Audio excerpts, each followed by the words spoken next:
आप सभी का हमारे चैनल में एक बार फिर से स्वागत है। दोस्तों, आज की इस वीडियो में हम बात करेंगे कि जेएसएससी के थ्रू जो आपका प्रयोगशाला सहायक यानी लैब असिस्टेंट का जो वैकेंसी आया है, इसको लेकर कई सारा स्टूडेंट लगातार ये कमेंट कर रहे हैं कि सर इसका जो योग्यता होना चाहिए वो क्या होना चाहिए।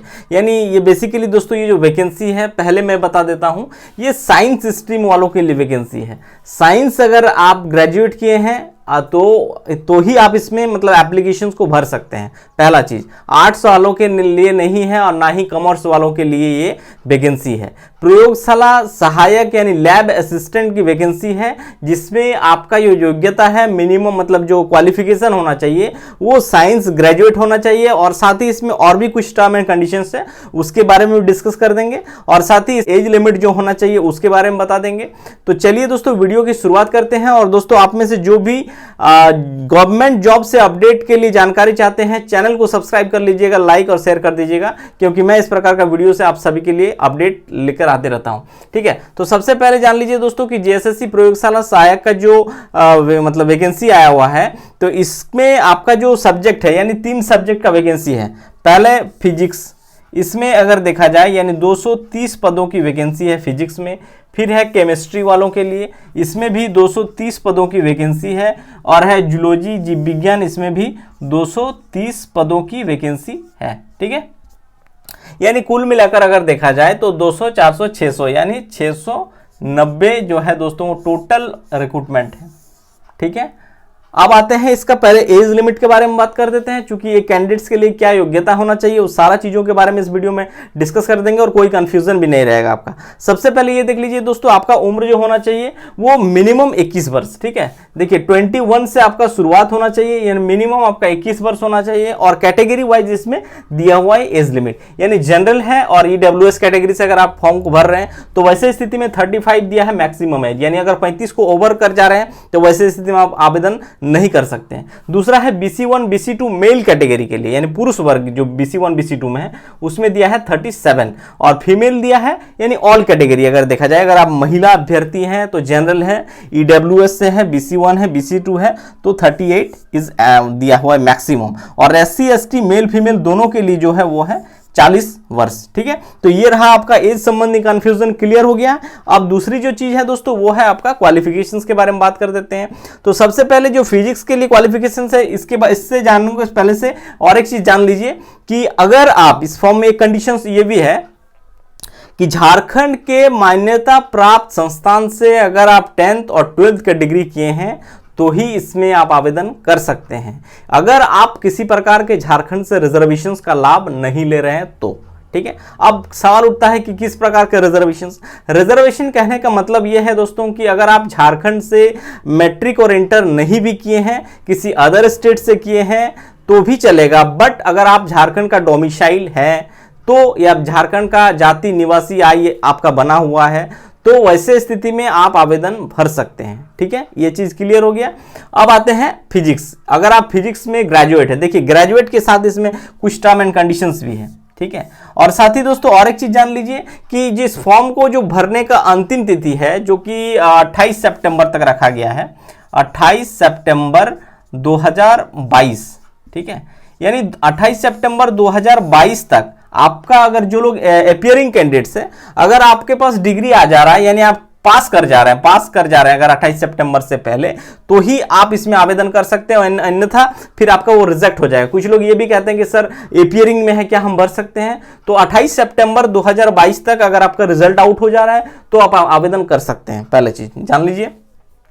फिजिक्स वालों के लिए बात कर लेते हैं। देखिए नंबर 1, नंबर 2, नंबर 3 तीनों के बारे में बात कर लेते हैं। तो फिजिक्स, देखिए दोस्तों फिजिक्स में अगर आप ऑनर्स हैं, ठीक है, अगर आप फिजिक्स में ऑनर्स किए हुए हैं, ठीक है, अगर आप देखिए और एक चीज भी जान लीजिए कि अगर जनरल कैटेगरी से है तो ही जनरल और BC1 BC2 इस सब से है तो आपको 50% अंकों के साथ आपका ग्रेजुएशन होना जरूरी है। साथ ही क्या होता है कि नॉर्मली आप जब ग्रेजुएशन में एडमिशन लेते हैं तो पार्ट 1 पार्ट 2 चूंकि 3 वर्षों का होता है, तो पार्ट 1 और पार्ट 2 में यानी अगर ऑनर्स के साथ, अगर फिजिक्स में ऑनर्स है, साथ में जैसे आपका अगर कुछ लोग केमिस्ट्री रखते हैं, ठीक है, फिजिक्स के साथ, और कुछ लोग मैथ भी रखते हैं, तो यहां पे ये भी कंडीशन है कि ऑनर्स यानी आपका भौतिकी में 50% तो अंक चाहिए ही चाहिए। ठीक है, साथ में आपका केमिस्ट्री में भी 50% अंक चाहिए, क्योंकि फिजिक्स के साथ मैथ का यहाँ पे कॉम्बिनेशन नहीं रखा गया है। तो फिजिक्स के साथ जो लोग केमिस्ट्री रखे हैं या फिर फिजिक्स के साथ अगर आप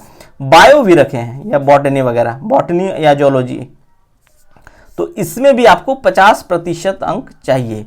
ठीक है, ये है टर्म एंड कंडीशंस, यानी सब्सिडरी जो आपका सब्जेक्ट है, चाहे वो केमिस्ट्री है या फिर फिजिक्स हो। अगर आप केमिस्ट्री में ऑनर्स किए हैं तो वहां पे फिजिक्स है, तो फिजिक्स में भी आपका सब्सिडरी, कहने का मतलब है कि अगले 2 वर्ष यानी पार्ट 1 और पार्ट 2, चूंकि पार्ट 3 में रहता नहीं है, सिर्फ ऑनर्स पेपर ही रहता है पार्ट 3 में। तो वैसे स्थिति में यानी पार्ट 1 और पार्ट 2 में जो आपके मार्क्स है केमिस्ट्री के, वो आपका दोनों मिला के 50% होना चाहिए। कहने का मतलब है कि अगर आप पार्ट 1 में, ठीक है, चलिए यहां पे आ जाते हैं, देखिए पार्ट 1 में अगर आप 60 नंबर लेके आए हैं, ठीक है, और पार्ट 2 में अगर आप 40-45 कुछ भी नंबर ले आए हैं, तो इसमें क्या हो जा रहा है, अगर एवरेज निकाला जाए तो 50% से मोर देन 50% है, यानी आप एलिजिबल हैं। ठीक है, अगर 45 भी है तो भी आपका क्या हो जाएगा, एलिजिबल होंगे, इसमें नहीं होंगे, क्योंकि ऐसे स्थिति में क्या हो जाएगा, आपका 50% नहीं हो रहा है, 90 ही नंबर आ रहा है दोनों मिला के, यानी मिनिमम 50% चाहिए। बशर्ते अगर SC ST कैंडिडेट्स हैं, जैसे अगर आप SC ST, देखिए यहाँ पे दिया है कि SC ST कैंडिडेट्स वालों के लिए 45% के साथ ग्रेजुएशन रखा गया है। ठीक है, ये सिर्फ कंडीशंस, एक टर्म एंड कंडीशन है SC ST वालों के लिए।